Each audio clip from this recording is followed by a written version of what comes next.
नमस्कार, खबर उत्तराखंड में आपका स्वागत है। मैं हूं आरिश अजहर, आपके साथ रुक करेंगे इस वक्त की हेडलाइंस पर। पीएम ने सदन में वंदे मातरम पर की चर्चा, बोले आपातकाल से देश गुलामी में जीने को मजबूर था। वंदे मातरम में एकता की बात, राजनीतिक लड़ाई का मतलब नहीं। मुख्यमंत्री पुष्कर सिंह धामी ने होमगार्ड जवानों को सौगात दी, भोजन भत्ता बढ़ा, महिला होमगार्ड को मातृत्व अवकाश की घोषणा। गोवा नाइट क्लब हादसे में उत्तराखंड के 5 युवकों की मौत, सभी क्लब में थे कर्मचारी। सीएम धामी ने गोवा सीएम प्रमोद सावंत से की बात। ऋषिकेश में जन सेवा केंद्र सील, आधार कार्ड सहित कई संवेदनशील दस्तावेज बरामद। उत्तराखंड में 2 बड़ी परियोजनाओं को केंद्र सरकार से मिली मंजूरी, हल्द्वानी से हरिद्वार तक बनेगी एलिवेटेड रोड। और क्रिसमस और नए साल के लिए औली में गढ़वाल मंडल विकास निगम के गेस्ट हाउस की बुकिंग फुल, पर्यटक मौसम का भी ले रहे अपडेट। आप देख रहे हैं के न्यूज, खबरों का सारथी। और खबर देहरादून से, जहां पीआरडी जवानों के लिए एक अच्छी खबर है। धामी सरकार ने बीमारी हालत में अस्पताल में भर्ती रहने पर किसी पीआरडी जवान का 6 माह तक मानदेय नहीं रोकने का फैसला लिया। सचिवालय में आयोजित बैठक में कैबिनेट मंत्री रेखा आर्य ने अधिकारियों को इसके लिए निर्देश जारी किए। बैठक के बाद कैबिनेट मंत्री रेखा आर्य ने बताया कि पीआरडी जवान यदि बीमारी के चलते अस्पताल में भर्ती रहता है तो 6 महीने तक उसका मानदेय नहीं रोका जाएगा। देहरादून में विभाग की बैठक में कैबिनेट मंत्री ने इस संबंध में अधिकारियों को निर्देश दिए हैं।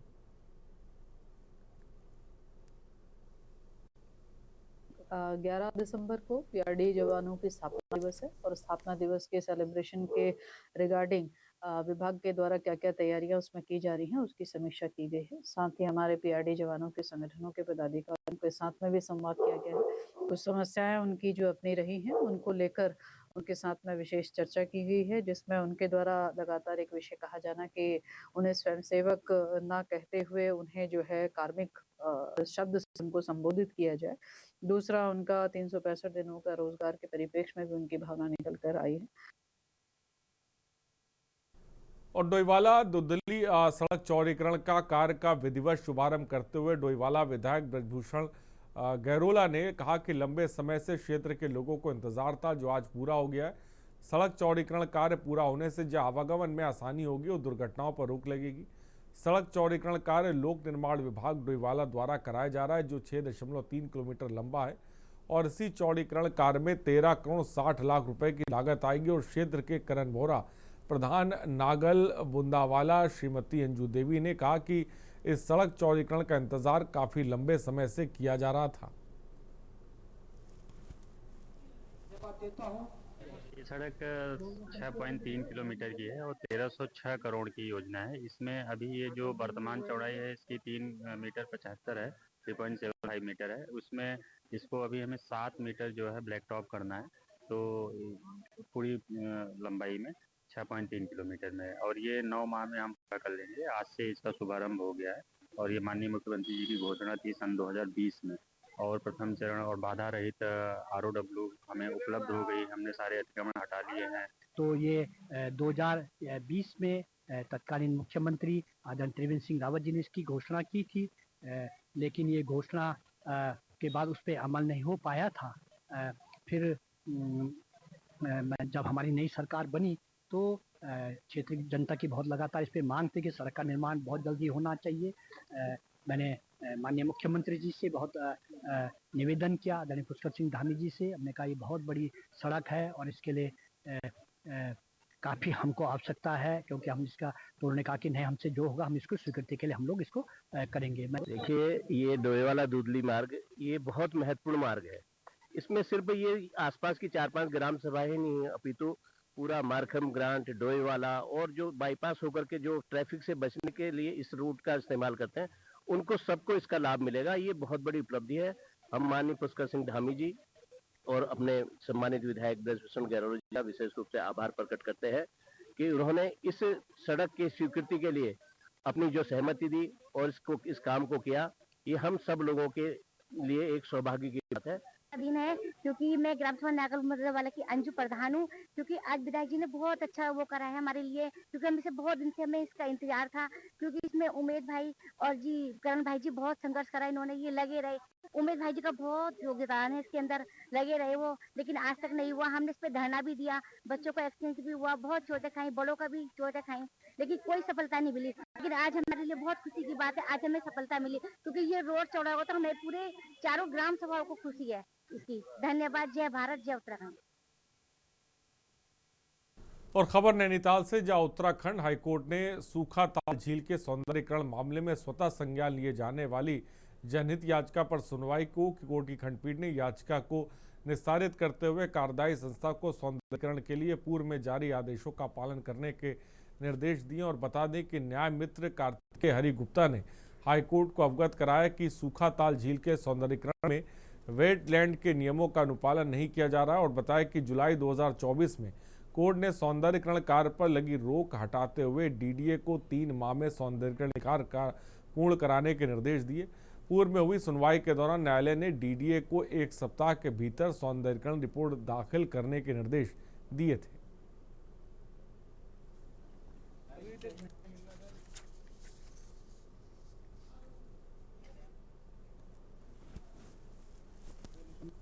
ने मैटर को डिटेल हियरिंग के बाद डिस्पोज ऑफ किया है, और ऑनरेबल कोर्ट ने ऑब्जर्व किया है कि जो भी पुरानी डायरेक्शंस थी बाय वेरियस ऑर्डर्स, वो सभी एडमिनिस्ट्रेशन को कंप्लाई करनी होंगी।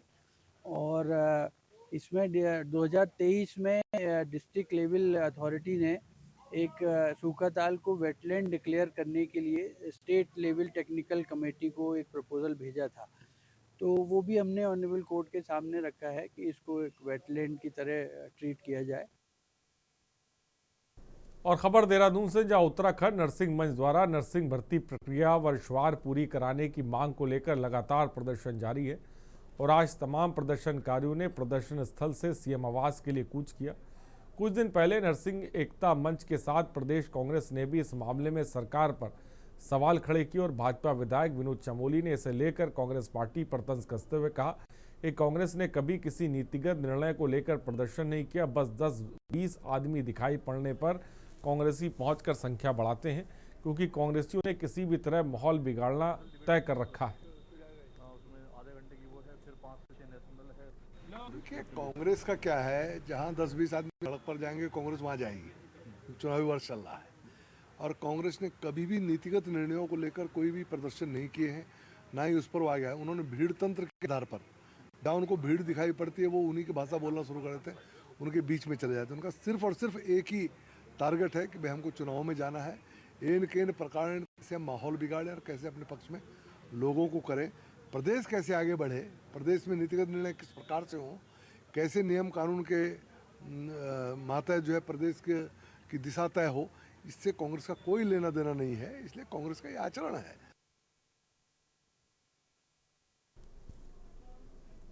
और कुमाऊं के सबसे बड़े नगर निगम हल्द्वानी ने कूड़ा निस्तारण को लेकर आज से एक नई पहल शुरू की है। नगर निगम ने वार्ड संख्या 51 से सोर्स सेग्रीगेशन का कार्य शुरू किया। इससे लोगों को जागरूक करके गीला कूड़ा और सूखा कूड़ा अलग अलग लिए जाने की शुरुआत शुरू कर दी गई, जिससे कि गीले कूड़े की खाद बनाई जाएगी और सूखे कूड़े को MRF सेंटर में भेजा जाएगा। नगर आयुक्त परितोष वर्मा का कहना है कि कूड़ा निस्तारण की ये नई पहल वार्ड संख्या 51 से शुरू की गई और धीरे धीरे आगे भी बढ़ाई जाएगी।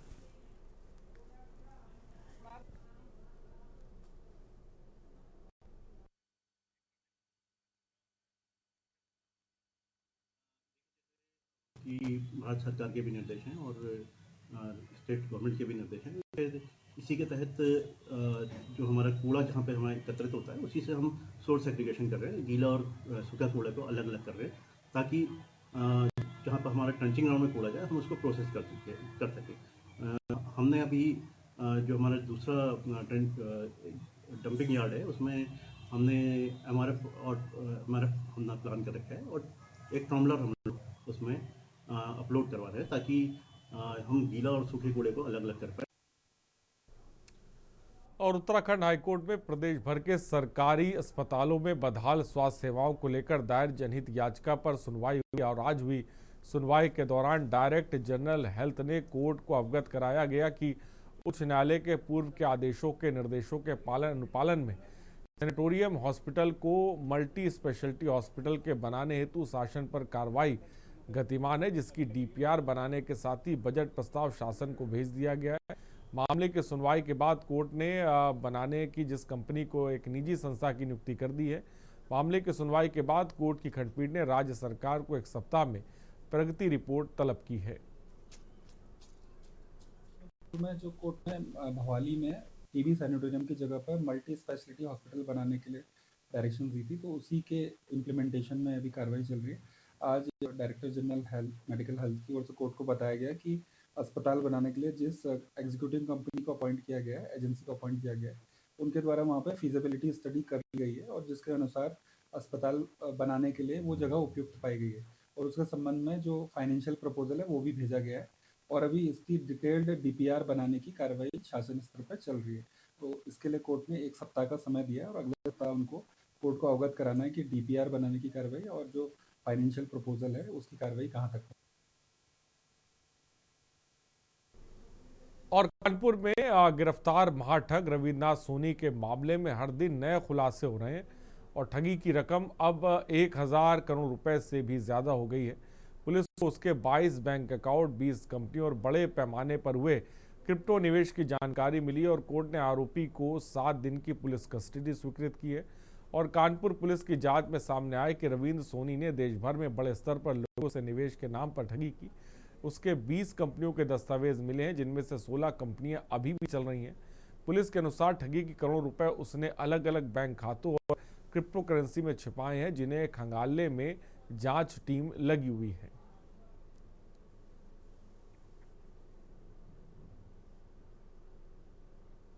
जैसे आपको पता है कि रविन्द्रनाथ सोनी जो ये मालवीय नगर का रहने वाला दिल्ली का, और इसके द्वारा दुबई में ब्लू चिप कंपनी करीब 20 कंपनी इसके द्वारा खोली गई थी और इसने भारी संख्या में लोगों से इन्वेस्टमेंट कराया है और काफ़ी लोग चीट कराए गए, जिसमें से काफ़ी मात्रा में पैसा इकट्ठा करा था। ये वहाँ से दुबई से भाग करके ओमान के माध्यम से दिल्ली आया है और जब वहाँ पर इसकी जांच पड़ताल हो रही थी तो ये पता नहीं चल पा रहा था ये कहाँ है। फाइनली ये हमारे यहाँ पर एक मुकदमा पंजीकृत था इसके खिलाफ, उसमें हमारी टीम इसको अरेस्ट करने में कामयाब रही। और खबर देहरादून से, जहां प्रदर्शन करते हुए सीएम आवास की तरफ कूच के दौरान पुलिस ने नरसिंह एकता मंच के नेताओं को रोकते हुए धक्का मुक्की की। आरोप है कि धक्का मुक्की के दौरान कुछ महिला कर्मचारी नेताओं को चोटें आईं और उसके बाद कांग्रेस के पूर्व कैबिनेट मंत्री डॉक्टर हरक सिंह रावत ने आंदोलनकारियों के धरना स्थल पर पहुंचकर नरसिंह एकता मंच को समर्थन दिया। उन्होंने वे एसएसपी अजय सिंह से मिलकर दोषी पुलिसकर्मियों को निलंबित करने की आवाज उठाई। मैं एसएसपी देहरादून से कहूंगा उसके खिलाफ तत्काल कार्रवाई होनी चाहिए, उसको निलंबन किया जाना चाहिए, जिससे भविष्य में जिससे कोई पुलिस वाला, अरे भाई तुम ये कोई व्यक्तिगत ईगो है क्या? ये तो व्यक्तिगत की तरह ले रहे हो तुम, जबरदस्त अहम ले रहे हो। अगर उस कांस्टेबल को जो हवलदार है अगर उसको निलंबित नहीं किया जाता है तो इसके लिए जो है फिर हम इसके खिलाफ आंदोलन करें। ये हमारे अपने बच्चों के साथ अन्याय नहीं होने देंगे हम लोग। खबर पौड़ी से, जहां पूर्व सैनिक संगठन ने आज सीडीएस पार्क कंडोलिया में श्रद्धांजलि समारोह आयोजित कर सीडीएस जनरल विपिन रावत को श्रद्धांजलि दी। उस दौरान सीडीएस जनरल विपिन रावत की प्रतिमा पर पुष्पांजलि अर्पित कर वीर नारियों को सम्मानित किया। कार्यक्रम का शुभारंभ मुख्य अतिथि विधायक राजकुमार पुरी ने किया। उन्होंने कहा कि सीडीएस रावत ने सेवा के दौरान हमेशा देश की रक्षा की, इसलिए उनका जीवन प्रेरणाप्रद है और कार्यक्रम में किसी जिला स्तरीय अधिकारी के ना पहुंचने पर नाराजगी जताई। संगठन अध्यक्ष राजेंद्र सिंह राणा ने जिला स्तरीय अधिकारियों की उपेक्षा को निराशाजनक बताया।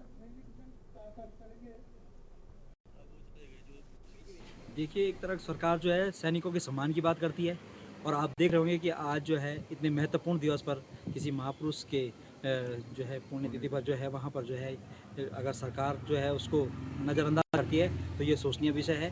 और जहाँ तक सरकार बात करती है, ट्रिपल इंजन की सरकार, डबल इंजन की सरकार, तमाम सेकियां सरकार झाड़ती है, लेकिन आप देख रहे होंगे कि जनता के प्रति लगातार सरकार का रवैया जो है निराशाजनक है। तो कहीं ना कहीं ये सोचनीय विषय है। और हमने यहाँ पर विधायक माननीय विधायक श्रीमान राजकुमार पौरी जी, विधायक विधानसभा पौरी, जिला पंचायत अध्यक्षा रचना बुटोला जी, अपना नगर पालिका, वो तो यहाँ पर उपस्थित नहीं है क्योंकि हमारी जो नगर पालिका अध्यक्षा हैं उनका इंदौर में कार्यक्रम है, तो वो वहाँ गई हुई है। लेकिन हमने काफ़ी खुशी की बात है कि हम लोग यहाँ पे इनवाइट हुए हैं और हम गढ़वाल राइफल रेजिमेंटल सेंटर से हमारी जो गार्ड है, रिट्रेनिंग गार्ड, वो यहाँ पे आई है और सेंटर सूबेदार मेजर आए, मैं आया हूँ और हमारे सेंटर कमांडेंट साहब जो कि खुद आना चाह रहे थे लेकिन आ नहीं पाए किसी कारणवश। तो हम चाहेंगे हम हर वर्ष इसी तरह से लेट जनरल विपिन रावत साहब को याद करते रहें और उनसे प्रेरणा लेते रहें। आज बहुत ही हम लोगों के लिए जो है एक ऐतिहासिक दिन मान सकते हैं कि आज से हम लोगों ने यहाँ पर एक नया कार्यक्रम पौड़ी के जो हमारा पूर्व सैनिक संगठन है उसने यहाँ पर शुरुआत की है और निश्चित रूप से ये कार्यक्रम हमेशा चलता रहे ऐसी हम अपेक्षा करते हैं पूर्व सैनिक संगठन से भी। और जो हमारे लैंस डॉन से हमारे जो सैनिक अधिकारी आए थे। और यहाँ पर रुकते हैं एक ब्रेक के लिए, जल्द हाजिर होंगे। और ब्रेक के बाद आपका स्वागत है। देहरादून में होमगार्ड एवं नागरिक सुरक्षा स्थापना दिवस के अवसर पर आयोजित भव्य कार्यक्रम में पहुंचे उत्तराखंड के मुख्यमंत्री पुष्कर सिंह धामी ने होमगार्ड जवानों को सैल्यूट करते हुए उन्हें देवभूमि का साइलेंट हीरो बताया। मुख्यमंत्री ने कहा कि चारधाम यात्रा को, कुंभ मेला हो या कोई बड़ा आयोजन, होमगार्ड के जवान बिना थके बिना रुके दिन रात ड्यूटी निभाते हैं और राज्य की सुरक्षा और व्यवस्था को मजबूत बनाते हैं। मुख्यमंत्री ने कार्यक्रम को संबोधित करते हुए कहा कि आज सबसे पहले तो होमगार्ड स्थापना दिवस पर मैं सभी होमगार्ड्स के अधिकारियों को, हमारे वीर जवानों को हृदय से बधाई और शुभकामनाएं देता हूं।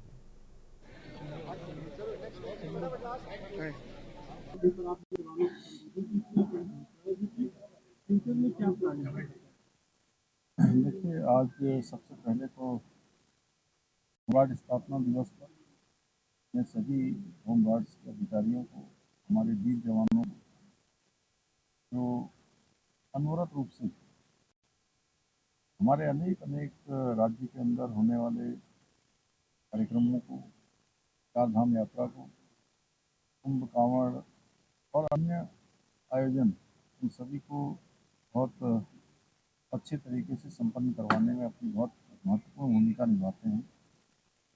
मैं उन सभी को आज बधाई देता हूँ, शुभकामनाएं देता हूँ। और होमगार्ड्स के जवान हमारे हर कठिन परिस्थिति, कोई स्थिति हो, उस स्थिति में मौके पर अपना योगदान देते हैं। गर्मी हो, सर्दी हो, बरसात हो, हमारी सरकार सभी होमगार्ड्स के जवानों के कल्याण के लिए पूरी तरह से संकल्पित है। मैं तीन महत्वपूर्ण घोषणा की है। एक तो हमारा होमगार्ड जवान दूसरी डिस्ट्रिक्ट में जाते हैं, उनको प्रतिदिन जो भोजन भत्ता है वो 50 रुपये बढ़ गया, मतलब 100 रुपये से लेकर 150 रुपये हो गया। और हमारा प्रशिक्षक ट्रेनिस है, उनको प्रशिक्षण के दौरान 140 रुपये हो गया।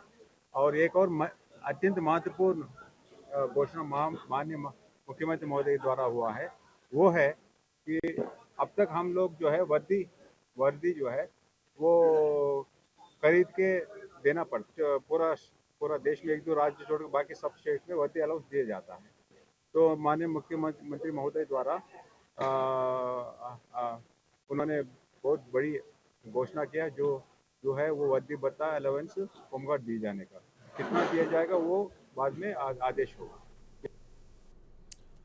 और खबर देहरादून से, जहां गुरुद्वारा जाकर गुरु ग्रंथ साहिब के सामने हरक सिंह रावत द्वारा माफी मांगने पर भाजपा की प्रदेश प्रवक्ता हनी पाठक ने तीखी प्रतिक्रिया देते हुए कहा कि उनका ये पूरा व्यवहार केवल नौटंकी है। प्रतीत होता है कि हनी पाठक ने कहा कि जिस अंदाज में हरक सिंह रावत ने सिर झुकाया उसमें कहीं भी वहां गंभीरता नहीं दिखी, क्योंकि उनके बयान और उनका रुख हमेशा कुछ और ही दिशा में दिखाई देता है। असल में इसको प्रॉब्लम तभी से हुई जब प्लेन से उतरने के बाद जब ये भाजपा में था पगला, फुल टू नौटंकी के रूप में हम इसे देखते हैं, क्योंकि जिस अंदाज में हरक रावत ने, सिंह मैं उसमें नहीं लगाऊंगी क्योंकि सिंह दा पुत्र कुछ और ही होता है, उनके बयान ही कुछ और होते हैं और शेरों वाली बातें करता है। लेकिन जो पार्टी 1984 में भी सिख दंगे का कलंक लेकर अपने साथ चल रही है, उस पार्टी की मनोदशा क्या होगी, सिख और सरदारों के बात प्रति उनकी भावना क्या होगी, वो उस दिन अधिवक्ताओं के प्रदर्शन में उनके साफ तौर पर नजर आ रही है। खबर देहरादून से, जहां अधिवक्ताओं के प्रदर्शन के दौरान कांग्रेस नेता हरक सिंह रावत द्वारा सिख समाज के ऊपर गलत टिप्पणी करने की खबर इन दिनों प्रदेश की सुर्खियों में। हालांकि हरक सिंह रावत द्वारा हिमाचल प्रदेश के पोटा साहिब गुरुद्वारे में जाकर गुरु ग्रंथ साहिब के आगे सर झुकाकर पश्चाताप भी किया गया है, लेकिन प्रदेश कांग्रेस के अन्य नेता अभी भी अपनी तरफ से पश्चाताप कर माफी मांग रहे हैं। वहीं इस विषय पर बात करते हुए भाजपा नेता बलजीत सोनी ने कहा कि यदि हरक सिंह द्वारा पश्चाताप किया जाना ये दर्शाता है कि रावत को अपनी गलती का एहसास है।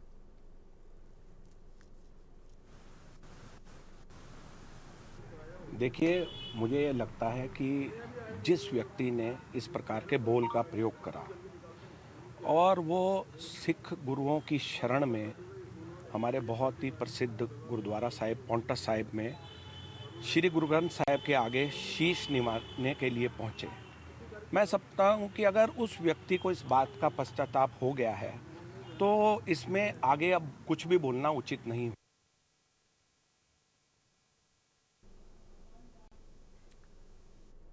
और खबर उत्तराखंड में इतना ही। बने रहिए हमारे साथ। नमस्कार।